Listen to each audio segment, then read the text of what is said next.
Gising ka na, girl. Good morning.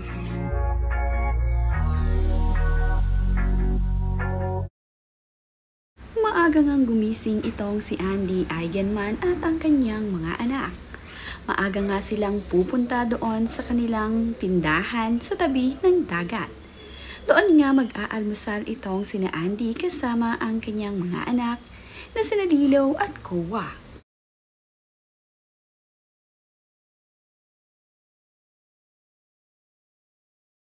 Gising ka na, girl. Good morning. Our electric bike. Hala, ito. Mango electric. Yeah. Dito naman nga sila sumakay sa kanilang bagong electronic bike na binili noon ni Andy Eigenman. Kasya naman ang mag-anak na ito. Makikita nga na nakaupo sa harap itong si Kowa katabi ng kanyang papa Pilmar. At nasa gitna naman itong si Lilo ni Andy at Pilmar. Patungo na nga sila sa kanilang tindahan.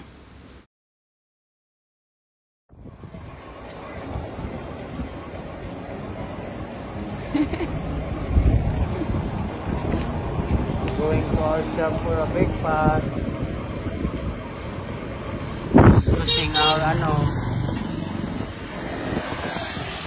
Using our Mango electric bike. Kita nga itong si Pilmar Alipayo na masayang kumakain ng kanyang breakfast. Ito nga ang paborito niyang kakainin dito kapag siya ay nasa kanilang tindahan. Ipinlex pa ni Pilmar Alipayo ang kanyang healthy breakfast. Ito ang kanyang paborito dito.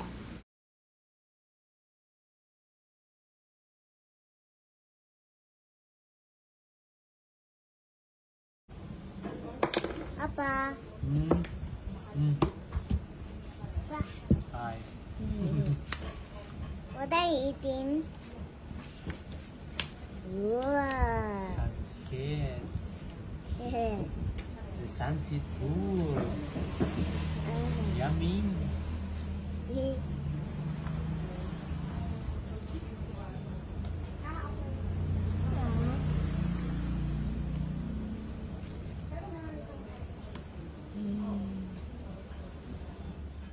Ngayong araw naman ay ipinakita ni Andy na papagupitan na nga nila ng buhok itong si Lilo. Ipinakikita naman ni Andy dito sa kanyang anak na si Lilo ang kalalabasan ng kanyang gupit. Palalagyan nga ng bangs ni Andy at Pilmar itong si Lilo, na tila naman nagustuhan ni Lilo dahil pagkaganda-ganda ng kanyang ngiti nang makita ang style. Ano? First haircut? Happy? Baba? First haircut for Lilo. Wee! Ito na nga ngayon ang new hairstyle ng buhok ni Lilo. Mayroon nga siyang bangs na tila nga ba pang Dora. Bagay na bagay sa mga bata ang ganitong hairstyle na mayroon ngang bangs. Napakaganda nga ng mga ngiti ni Lilo nang makita na ang kinalabasan at ang kanyang new hairstyle.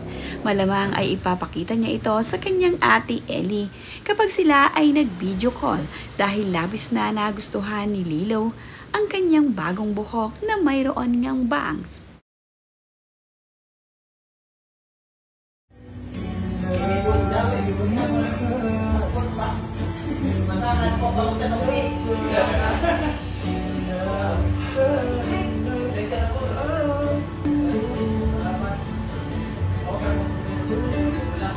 Sigurado sa shopping is free. Shop now!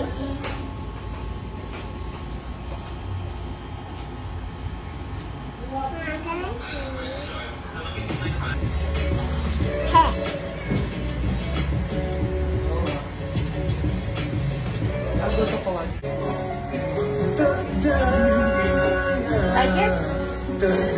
You look very... Gutom ba?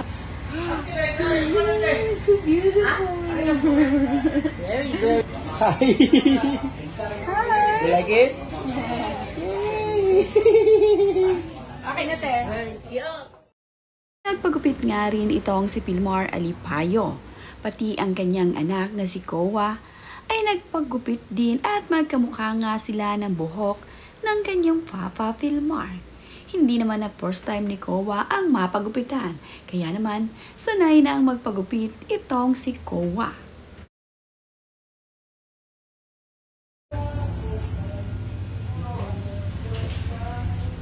Swimming mo na ko, no? Bata ba? Swimming ka? Oo. Stop. Isa, gawin mo. Stop. Pagyaw. Gawin mo na sa ako, no? Stop. Doon mo makita, no?